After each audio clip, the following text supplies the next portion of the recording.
There's a vision you've left on the back burner, dear Cancer, that requires clarity from you. And the reason it's sitting on the back burner is because there's not enough clarity. And what's getting in the way of the clarity of this particular vision are your own thoughts, the thoughts in your mind. So a lot of thoughts in your mind tell you what can't be done. They tell you what's impossible, limitations, and so on and so forth. It's not right, it's not wrong, it's not good, it's not bad. That's just how the thoughts present themselves.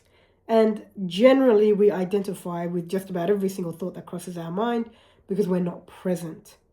When we're present, we can stop identifying with them. For as long as we're not present, we can't help but to identify with all of these different thoughts. And so there's a lot of thoughts around this particular vision that you have that you've identified with, and so therefore put it on the back burner, convincing yourself it's the right move, and you'll focus on other things and then come back to this later. Whereas the truth is, the best move for you is to bring this vision to the forefront and get as super clear as you can about it without all of the thoughts interfering. That's going to be key for you. And that's what brings this vision to life.